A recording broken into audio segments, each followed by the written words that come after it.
우리가 그리스도인으로 살아가는 궁극적인 목적은 그냥 한 단어로 설명하면 천국입니다. 하나님 나라예요.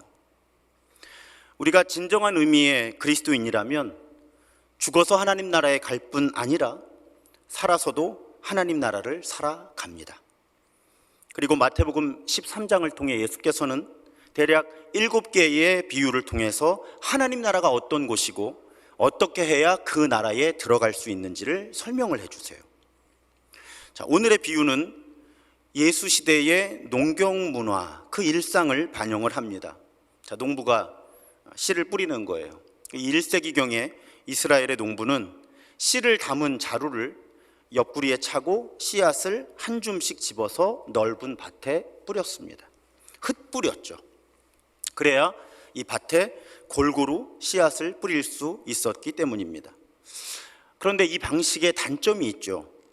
아무리 숙련된 농부라고 해도 이 쟁기질을 마친 밭에 이 가장자리까지 빈틈없이 씨앗을 흩뿌리려고 하다 보면 자신이 의도하지 않은 땅에도 씨앗이 일부 떨어질 수밖에 없었던 겁니다. 밭에 씨를 뿌리려고 쟁기질과 여러 손질을 마쳤다고 해도요, 또 토양의 상태에 따라서는 고르지 못한 밭도 많았겠죠.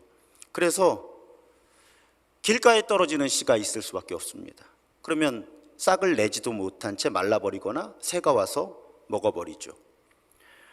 어떤 씨들은 돌밭에 떨어집니다. 그런데 이 돌밭이라고 하는 것, 여러분, 어떤 농부가 돌이 많은 밭에 그냥 씨를 뿌리겠어요? 돌 다 치우죠. 그러니까 여기 흙이 얕은 돌밭은 안반이 있는 거죠. 흙 밑에. 농부가 쉽게 제거할 수 없는. 겉으로 보면은 기름진 흙이 덮고 있으니까 사실은 잘 모릅니다. 근데 밑에 큰 안반이 있는 거예요. 그러니까 씨앗이 금세 싹을 내기는 하지만요, 깊이 뿌리를 내리지 못하죠. 그래서 필요한 수분과 영양을 공급받지 못하고 금세 말라 죽고 맙니다. 어떤 씨들은 잡초가 있는 곳에 떨어져요. 그럼 잡초들이 토양의 수분과 양분을 빼앗아 가죠. 또 햇빛을 가리기도 합니다. 그래서 처음에 싹을 틔우고 잘 자라나는 것처럼 보이지만 곧 말라 죽고 말죠. 이런 땅들이 아닌 길가, 잡초가 있는 곳, 이 돌, 안반이 있는 얇은 흙, 이런 곳이 아닌 좋은 땅에 떨어진 씨가 우리가 아는 대로, 또 본문이 표현하는 대로 100배, 적어도 30배의 열매를 맺는다 하는 비유입니다. 그리고 이 비유는 예수께서 말씀하신 비유의 굉장히 표준이에요. 왜 그런가 하면 이 마태복음 13장 18절 이하에서 예수께서 직접 그 의미를 설명해 주시기 때문에 비유라는 것이 대략 이런 방법으로 해석을 하는 거구나 하는 그 좋은 본보기가 됩니다. 자, 여기서 뿌려지는 씨는 하나님의 말씀이에요. 하나님의 나라가 어떤 곳인가, 또 그 나라에 가려면 우리가 어떤 선택을 해야 하는가, 어떤 사람이 되어야 하느냐, 어떤 삶을 살아가야 하느냐, 그런 하나님 나라에 관한 가르침입니다. 말씀이에요. 그리고 이 밭, 흙, 이 토양의 상태가 무엇입니까? 말씀을 듣는 사람의 상태죠. 듣는 사람의 마음의 상태라고 그렇게 해석할 수 있습니다. 해석할 수 있는 게 아니라 예수께서 그렇게 해석을 해 주시죠. 여러분, 모든 비유는요, 항상 전제가 있어요. 그러니까 이 비유, 오늘 우리가 살펴보는 이 비유는 씨를 뿌리는 사람과 씨를 뿌리는 방식, 씨앗의 질에 대해서는 언급을 하질 않습니다. 변수는 오직 땅의 상태가 다른 것에 있어요. 그러니까 이 비유는 말씀을 전하는 사람이 누구냐, 어떤 사람이냐, 이것을 다루질 않습니다. 그 말씀을 전하는 사람이 어떤 방식으로 어떻게 말씀을 전하느냐, 이것에 대해서도 이 비유는 언급을 하질 않아요. 오직 말씀을 듣는 사람의 상태, 말씀을 듣는 사람의 마음의 상태에 따라서 일어나는 차이, 그 변수만을 이 비유가 설명하고 있다는 것입니다. 잘 이해하셔야 돼요. 설교자나 설교의 내용이 중요하지 않다는 것이 아니고요. 이 비유는 그건 동일하다고 가정을 하고 듣는 사람들에 대한 차이만 이 비유에 담아내고 있다는 말씀이에요. 그러면 여러분, 오늘 이 비유에 가장 어울리는 상황은 바로 지금 여기예요. 바로 지금 여기 우리예요. 왜 그럴까요? 여러분 모두 지금 한 사람의 설교자로부터 말씀을 듣고 있어요. 지금 혹시 이어폰 꽂으시고 다른 설교 들으시는 분 안 계시잖아요. 모두 같은 설교자로부터 동일한 설교, 같은 메시지를 지금 듣고 계신 거예요. 그래서 지금 저를 통해 선포되는 말씀, 이 설교를 통해서 일어나는 변화는 실질적으로는 말씀을 듣고 계신 여러분의 차이, 여러분의 상태의 차이, 여러분의 마음의 상태의 차이에 의해서 달라지고 있다는 거죠. 똑같은 설교자가 같은 메시지를 전해도요. 이것이 오늘 비유예요. 자, 그러면 어떤 종류의 땅의 상태, 마음의 상태를 이 비유가 말하고 있느냐? 자, 길가와 같은 마음, 어떤 마음일까요? 말씀을 듣기는 하는데 아예 메시지가 전달되지 못하는 거예요. 왜 그럴까요? 하나님과 하나님 나라에 대해 관심이 없어요. 무관심해요. 혹은 거부 반응이 있어요. 그러면 그 사람의 마음에 복음의 메시지, 진리가 전혀 스며들 수가 없는 거죠. 가끔 그럴 때가 있어요. 벽에 대고 설교하는 것과 같은 느낌? 무관심. 주로 이제 가족의 평화를 위해, 가정의 평화를 위해 원하지 않지만 예배에 함께 참여하는 가족들에게서 그런 분위기를 설교자가 감지를 하죠. 사실은 하나님과 하나님 나라에 대한 관심이 없으신 거예요. 심지어는 거부 반응까지 있어요. 그런데 설교를 듣게 되는 거죠. 그러면 이 메시지가 아예 가서 닿을 수가 없죠. 그 과정에서 임무를 수행하는 존재를 본문은 언급합니다. 오늘 본문, 마태복음 본문에서는 악한 자 이렇게 표현하고요. 오늘 이 비유가 누가복음 8장에도 등장하는데 누가복음 8장에는 아예 마귀, 사탄 이렇게 표현을 했어요. 그래서 마치 길가에 떨어진 이 씨앗을 새가 먹어버리듯이 전달되려고 하는 이 말씀, 이 메시지가 가 닿기도 전에 사탄이 그것을 가로채버린다는 거죠. 자, 이런 마음과는 대조적으로 얄팍한 안반, 바위 위에 있는 얄팍한 흙과 같은 마음을 가진 사람은 들은 말씀에 즉각적으로 반응을 합니다. 오늘 본문에 보면 말씀을 즉시 기쁨으로 받는다 그랬어요. 즉시 받고 기쁨으로 받는 거예요. 이렇게 예를 들어보면 어떨까 합니다. 어떤 말씀을 듣고 설교를 듣고 바로 그 자리에서 오늘 제가 정말 큰 은혜를 받았습니다. 이제 제 삶이 달라질 것 같아요, 목사님 하는 분들이 간혹 계십니다. 그런데 문제가 생기죠. 그 상태가 오래 지속되지 못한다는 것입니다. 마치 바위 위에 얇은 흙에 떨어진 씨가 금세 뿌리를 내리는 것처럼 보이다가 곧 말라 죽는 것처럼, 이렇게 말씀을 듣고 은혜 받았다고 즐거워하던 분, 그 말씀대로 살겠다고 다짐하던 사람이 막상 예배를 마치고 또 말씀을 들은 다음에 일상으로 돌아가서는 그 고백대로, 그 믿음대로 살기 어려운 상황을 실제 만나면 곧 그 말씀을 포기해버리는 거죠. 쉽게 감동하고 쉽게 은혜를 고백하지만 쉽게 끌었다가 쉽게 식는 거죠. 이런 상태, 이런 마음을 가진 분의 영적 성장은 사실 제자리 걸음입니다. 세 번째 종류의 토양, 잡초가 우거진 땅과 같은 마음의 상태에 대해서 세번역 성경은 이렇게 번역합니다. 또 가시덤불 속에 뿌린 씨는 이런 사람이다. 그는 말씀을 듣기는 하지만 세상의 염려와 재물의 유혹이 말씀을 막아 열매를 맺지 못한다. 자, 이 안반, 바위 위에 얇은 흙이라는 상태는 말씀에 감정적으로만 반응하면서 말씀을 더 깊이 있게 공부하거나 삶으로 실천해내지 못하는 상태라면, 이 잡초가 우거진 땅은요, 말씀을 깊이 있게 공부하기도 하고 또 말씀대로 살아내려고도 하는 노력이 어느 정도 이루어지는 마음, 그런 사람이죠. 어느 정도까지 자라나는 겁니다. 내가 말씀을 깨달았으니까 더 말씀을 깊이 있게 알아야 되겠다. 자, 매일 기도회를 통해서 성경을 통독하기도 하고, 봄, 가을에 우리 영성 아카데미에 참여하기도 하고, 그리고 말씀대로 살아보려고 애를 써요. 근데 무엇이 문제입니까?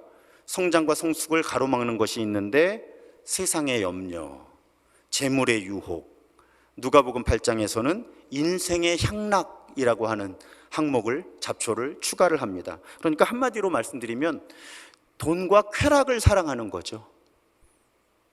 그러니까 말씀을 배워야 된다는 것도 알고 실제로 성경 공부도 합니다. 그 말씀대로 살아가려고 기도도 하고 애도 써요. 그런데 일정 한계를 넘어서지 못하는 겁니다. 왜? 내가 돈을 많이 벌고 싶고 즐겁게 살고 싶거든요. 그래서 어떻게 하면 내가 돈을 더 많이 벌까? 어떻게 하면 더 높은 자리에 올라갈까? 어떻게 하면 더 즐겁게 살까? 그런 갈망 때문에 근심하게 되는 거예요. 갈등하게 되는 겁니다. 여러분, 사실 이러한 잡초가 없는 사람이 누가 있겠어요? 이런 잡초가 없는 사람 거의 없을 겁니다. 하지만 오늘 이 비유를 통해 예수께서는 분명히 알려주시는 거예요. 얼마나 이 잡초들을 제거할 수 있느냐가 우리가 하나님 나라를 살아가는데 결정적인 요소라는 거예요. 이 잡초가 우거진 밭을 제가 강조할 수밖에 없는 건, 지금 함께 예배하는 대부분의 사람들이 이 카테고리에 들어있기 때문입니다. 아니, 주일 아침 8시에 예배하러 나온 분들이 길 가겠어요? 마음에 안반이 있겠어요?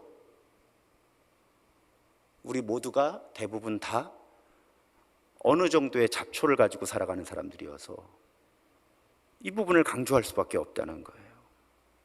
결국 우리의 영적인 성장과 성숙, 우리의 구원, 우리의 영원한 생명, 영생, 우리가 이 땅에서 하나님 나라를 살고 죽어서 하나님 나라에 가는 것을 가장 방해하는 것은 사실은 욕심이죠. 욕심이 많으면 많을수록 염려를 하게 되는 거고요. 그러면 우리 안에 뿌려진 말씀의 씨앗이 자라나기 어렵다는 겁니다. 자, 그러면 열매를 많이 맺는 좋은 땅이 어떤 상태인지는 사실은 이제 분명하게 드러나는 거죠. 길가가 아니어야 하고요, 안반 위에 있는 얄팍한 흙이 아니어야 하고요, 잡초가 없는 상태여야 하는 거죠. 자, 그러면 어떤 상태입니까? 자, 말씀을 듣고 깨닫고 싶어 하는 마음이 있는 사람.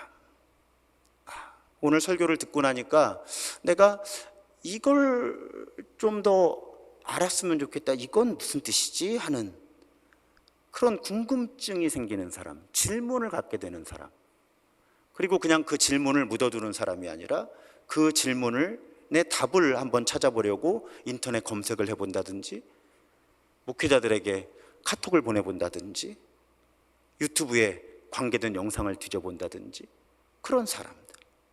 또 말씀에 감정적으로 반응할 뿐 아니라 말씀을 배우고 삶에 적용해보겠다는 의지가 있는 사람, 그리고 말씀을 적용해보고 말씀대로 살아보다가 어려움을 만나도 쉽게 포기하지를 않고 다시 한번 시도해보는 그런 사람, 또 살아가면서 어쩔 수 없이 갖게 되는 세속적인 염려와 욕심들을 계속 제거해 나가는 사람, 바로 이런 사람들, 이런 마음을 가진 사람들이 하나님 나라가 무엇인지를 매일매일 조금씩 더 알아가게 되고 하나님 나라를 살아가게 된다는 말씀이죠.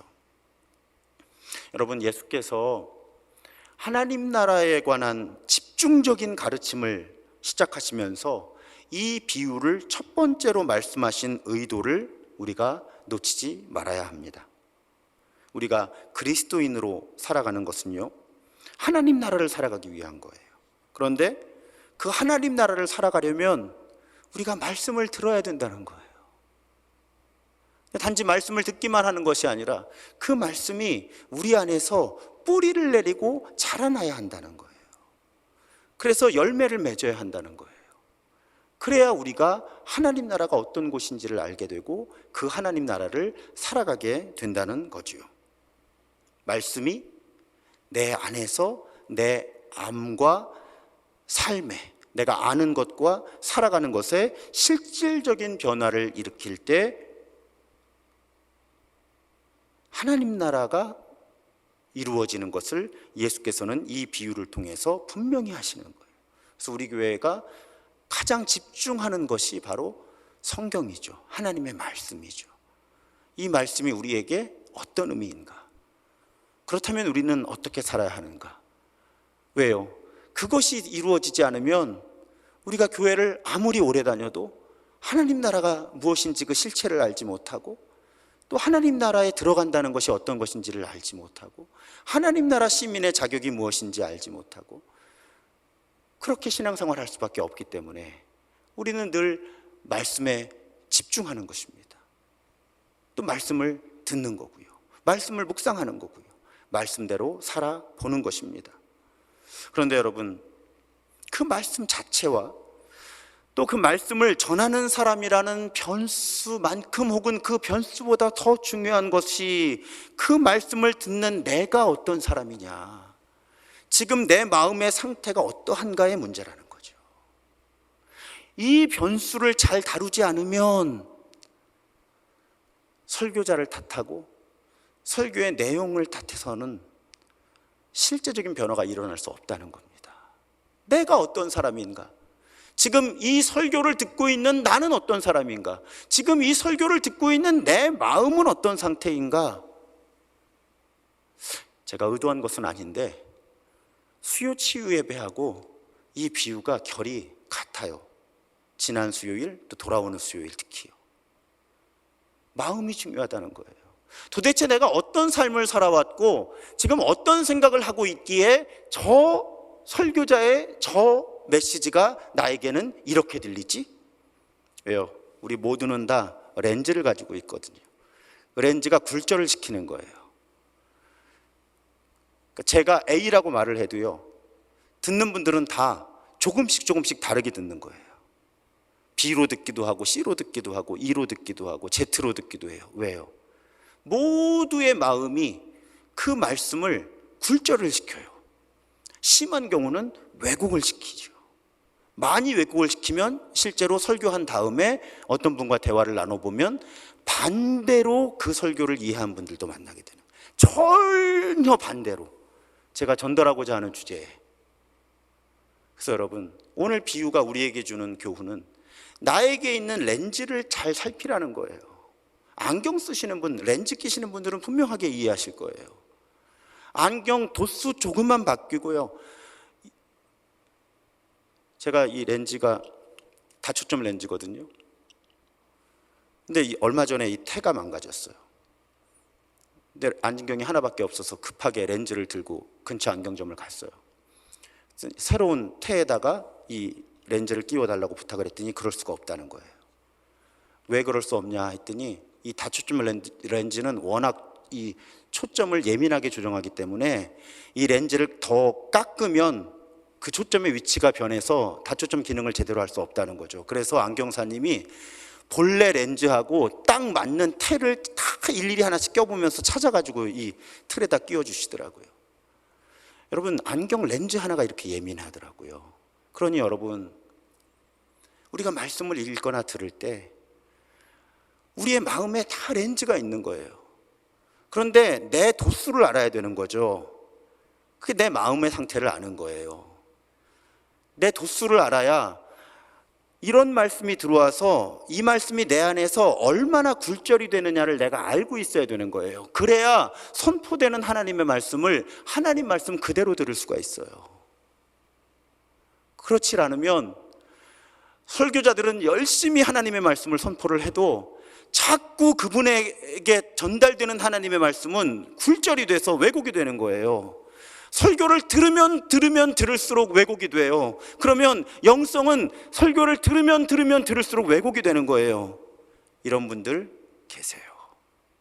우리 교회 말고 다른 교회 많으세요.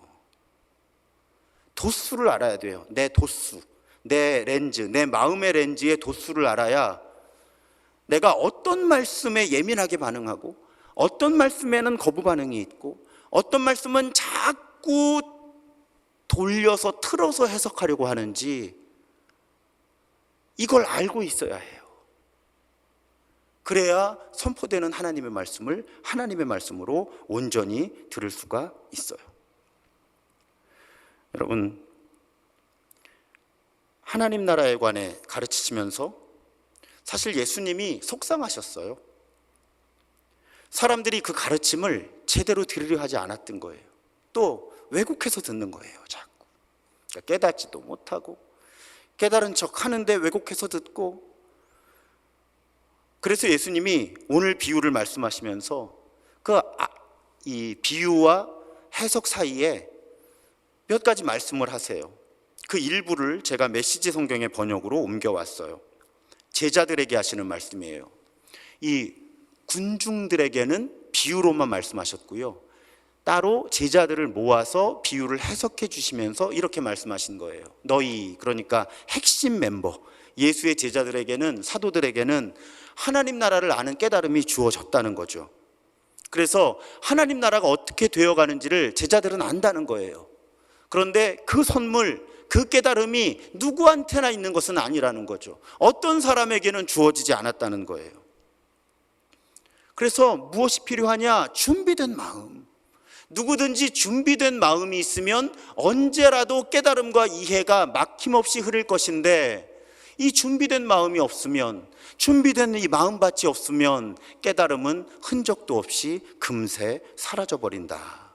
그래서 예수님 말씀하시는 거죠. 내가 이야기, 비유로 말하는 것은 그런 이유다. 듣는 사람들로 하여금 마음을 준비시키고 마음을 열어 깨닫도록 주의를 환기시켜 주는 거다. 예수께서 이렇게 설명해 주신 거예요. 그래서 여러분, 예수께서는 이렇게 말씀을 듣는 사람의 목, 준비된 마음을 갖는 것이 그들의 책임임을 일깨워 주신 거죠. 그리고 준비된 마음을 돕기 위해 비유로 가르치신 거예요. 우리 마음의 상태는 계속 변합니다. 저는 목사이고 설교자잖아요. 그래도 여러분, 제 마음에 자꾸 잡초가 자라요. 제가 새벽에 매일 기도회 설교를 마치고 무릎 꿇고 앉아서 하는 가장 큰 작업은 제 마음의 잡초를 성령님과 더불어 제거하는 일입니다. 어쩌면 그렇게 매일매일 잡초가 제 마음에 무성하게 자라는지 모르겠어요. 근데 여러분, 그거 아세요? 잡초만 뽑으면 되는 줄 아는데 가끔씩 제 마음을 살피다 보면 제 마음에 나이 50이 넘어서도 해결되지 못하고 발견하지 못했던 돌덩어리가 있는 거죠. 얼마나 당황스러운지 아세요? 심지어는요, 비밀인데요, 저도 가끔 길가 같은 마음이 돼요. 저도 가끔 길가 같은 마음이 돼요. 어떤 말씀을 읽거나 듣는데 제 마음에 와닿기도 전에 그냥 튕겨져 나가버리는 것 같은 그런 경험을 저도 합니다. 우리 다 그런 사람들이에요. 그래서 여러분, 우리 성경 공부 열심히 하고 설교 많이 듣는 거 필요하고 중요하지만 내 마음밭을 성실하게 살피질 않으면 말씀을 들으면 들을수록 이상한 사람이 된다니까요. 오늘 예수는 이 비유를 통해 우리에게 일깨워 주시는 거예요. 근데 여러분, 또 그럼에도 우리가 위로를 받을 수 있는 것은 그렇게 우리 마음을 갈아엎는 작업, 우리 마음을 갈아엎고 돌을 제거하고 잡초를 뽑고, 여러분, 그 작업을 우리 혼자 하지 않기 때문입니다. 하나님은 이 일 역시 설교를 듣는 건, 말씀을 듣는 건 다 너희 책임이다 하고 그 책임을 오롯이 우리에게만 지워주는 분이 아니라는 거죠. 우리 하나님은. 대표적인 말씀이 에스겔 3장 26절이에요. 내가 너희에게 새로운 마음을 주고 너희 속에 새로운 영을 넣어주며 너희 몸에서 돌같이 굳은 마음을 없애고 살갗처럼 부드러운 마음을 줄 것이다. 그 옛날 에스겔 선지자를 통해서 하나님의 백성들에게 약속하신 거예요. 하나님이 우리에게 새로운 마음을 주시겠다는 거예요. 우리에게 새로운 영을 주셔서 우리 몸에서 돌같이 굳은 마음을 없애주시겠다는 거예요. 좋은 땅, 좋은 밭을 만들어 주시겠다는 거예요. 그것도 하나님의 영이 해주시겠다는 거죠. 어떨 때? 우리가 마음을 내어드릴 때. C.S. 루이스라는 분 이름 들어보셨죠? 저도 몇 번 언급을 했어요. 우리에게는 나니아 연대기라고 하는 소설, 또 고통의 문제라고 하는 작품이 영향력이 있고요. 또 스크루테이프의 편지라고 사탄의 대장이 사탄 졸개들을 훈련시키는 아주 풍자가 강한 그런 책들로 알려져 있습니다. 영국의 문학가죠. 제가 사실은 어젯밤에 이분의 책을 읽었어요. 이분이 직접 쓴 자기 회심의 이야기, 예기치 못한 기쁨이라는 책을 읽었습니다. 억지로 읽었습니다. 여러분 읽지 마세요. 너무 힘들어요. 책의 3분의 2 지점에 이를 때까지 너무 지루하고 힘든 거예요. 처음 듣는 지명들이죠. 사람 이름 모르겠죠. 그런데 특히 문학가들, 문학 작품들, 철학가들, 철학 사조들이 막 나오는데 한 개도 모르겠는 거예요. 제가 왜 읽었게요? 오늘 밤에 몇 사람이 모이는 북클럽에 가는데 이 책 나눠야 돼서 억지로 읽은 거거든요. 그래도 목사가 창피하게 책은 읽어가야지. 근데 여러분, 책의 거의 마지막 부분에 이르렀는데요, 사실 이 C.S. 루이스가요, 철저한 무신론자였어요. 정말 철저한.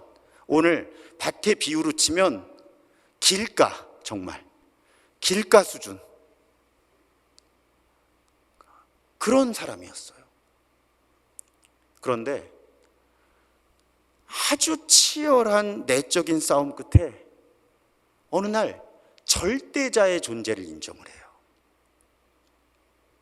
그 절대자의 존재를 인정을 하게 되고요, 또 치열한 싸움 끝에 그 절대자가 영적인 존재라는 걸 인정을 하게 돼요. 그리고 또 치열한 토론과 공부와 연구 끝에 그 영이 하나님임을 인정하게 돼요. 그 하나님이, 이분이 고민을 해요. 막 지적인 투쟁을 하면서 둘 중에 하나다. 힌두교 아니면 그리스도교. 또 막 탐구를 합니다. 그러다가 절대자가 존재하고 그 절대자는 영적인 존재며 그 영적인 존재는 그리스도교의 하나님이다. 그리고 무릎을 꿇어요. 1929년, 그러니까 31살이 때죠. 책에 그렇게 씁니다. 1929년 여름 학기에 나는 드디어 항복했고 하나님이 하나님이시라는 사실을 인정했으며 무릎을 꿇고 기도했다. 그리고 그 이후에 또 치열한 탐구와 토론과 고통스러운 내적인 싸움 끝에 그 하나님이 성육신하신 예수 그리스도이심을 고백하게 되는 거예요. 제가요, 내가 진짜 목사니까 의무감으로 이 책을 읽는다. 사실 설교 준비도 해야 되고 속장 오리엔테이션 준비도 해야 되고 임원 훈련도 준비해야 되는데 내가 책임감 때문에 이 책을 읽는다 하고 막 넘기다가요, 정말 이 1929년 여름 학기에 나는 드디어 항복했고 하나님이 하나님이시라는 사실을 인정했으며 무릎을 꿇고 기도했다 하는 장면에서요, 눈물이 나는 거예요. 온몸에 소름이 돋아, 막 몸이 진동이 오더라고요. 왜냐하면 여러분들이 느끼는 거하고 다르죠. 왜? 저는 지루한 3분의 1을 읽었잖아요. 이 사람이 이럴 수 없는 사람이라는 걸 읽었잖아요. 도대체 이 책을 왜 쓴 거지? 왜 그런 거 있잖아요. 드라마나 영화 볼 때 언제 재밌는 장면 나오지, 언제 재밌는 장면 나오지, 끄기는 아깝고. 그러다가 이 대목을 만났는데 이 C.S. 루이스도요, 당황을 해요. 왜냐하면 30년 가까운 지적인 투쟁을 한 거죠. 뭐 아기 때부터 따진다고 치면 10대 때부터만 따져도 20년 동안 지적인 투쟁을 한 거예요. 근데 이것이 아주 짧은 사이에, 아주 짧은 2층 버스를 타고 어디를 가는 그 짧은 순간에 갑자기 막 자신이 알았던 것들이 뒤집어지고 서로 다시 연결되기 시작하면서 절대자를 인정하게 돼요. 그 버스 탈 때까지만 해도 절대자가 없었는데 그 버스를 내릴 때는 절대자를 인정하고 돼. 이런 일들이 일어나는 거죠. 계속. 마치 사도 바울이 엄청난 공부를 했던 사람인데 다메섹으로 가는 길에 살아계신 예수 그리스도를 만나고 모든 지식이 새로 재편되는 것처럼 이런 연결된 경험을 통해서 이 C.S. 루이스가 스스로 그렇게 고백합니다. 하나님이 나에게서 절대로 벗겨지지 않을 것 같은 갑옷을 하나님이 벗겨내신 게 아니에요. 이 절대로 벗겨지지 않을 것 같은 갑옷을 나 스스로 벗어버리도록 하나님은 아주 따뜻하게 나를 강요하셨다. 그래서 나를 해방시키셨다. 그렇게 고백해요. 슬프고 안타깝게도요, 이 C.S. 루이스가 이런 엄청난 회심을 경험하는 데 있어서 기존 교회, 제도 교회는 아무런 도움을 주지 못하고 오히려 방해가 되죠. 목회자로서 또 슬프고 아팠어요. 네, 여러분, 하나님이 마치 사도 바울을 기다려서 하나님의 때에 하나님의 방법으로 회심시키신 것처럼요, 이 C.S. 루이스를 성장시키셨고 하나님을 절대 인정하지 않는 방식으로요, 하지만 하나님의 때에 하나님의 방법으로 아주 짧은 시간에 단계 그래서 이 C.S. 루이스가 스스로 갑옷을 벗어버리고 자유를 얻도록 하나님이 이끄신 그 이야기를 읽으면서요, 사실 저는 여러 얼굴들이 떠올랐어요.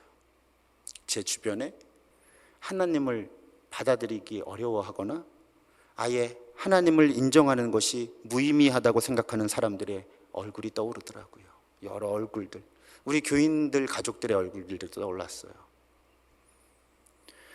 그리고 책장을 덮으면서 기도했습니다. 하나님, 이 C.S. 루이스의 하나님이 바로 제가 지금 떠올리며 기도하는 이분들의 하나님이실 텐데, 하나님 죄송해요. 제가 목사인데 그분들을 설득할 수 있는 힘이 없네요. 저에게는 힘이 없네요. 그런데 하나님이 이미 그분들 안에서 씨앗을 심고 계신 것을 저는 신뢰합니다. 어떤 씨는 길가에 떨어지고, 어떤 씨는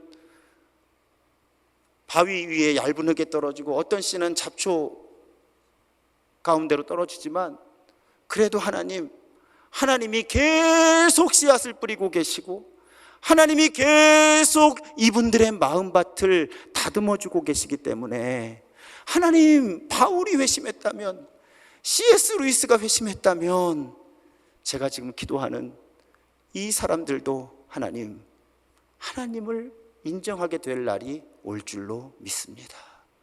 하나님께서 이루실 줄로 믿습니다. 사랑하는 여러분, C.S. 루이스가 엄청난 지적인 고통 속에서 회심을 하거든요.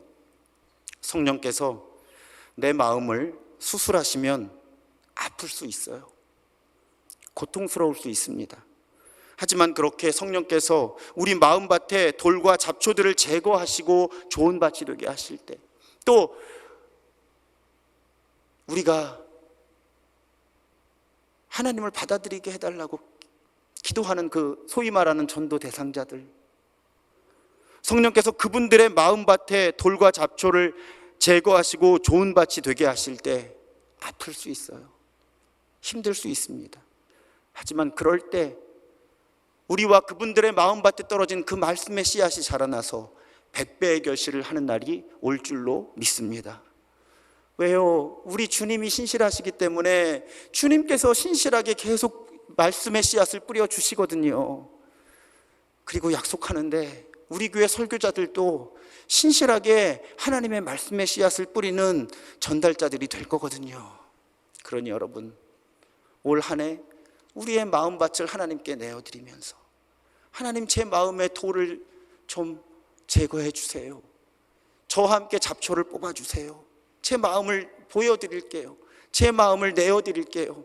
하나님, 제 마음밭을 좀 만들어 주세요. 또 하나님, 우리 남편, 아내, 아들과 딸, 사위와 며느리, 어머니, 아버지, 이 사람들의 마음밭도 하나님 만져주셔서 돌을 제거해 주시고 잡초를 뽑아주셔서 함께 예배하는 날 속히 오게 해주세요.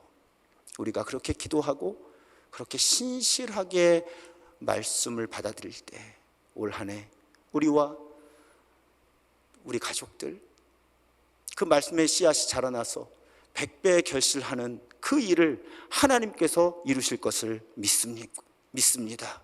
그렇게 기도하고 올 한 해 하나님께서 이루시는 일을 보는 우리 모두가 더욱 되기를 주님의 이름으로 축복합니다.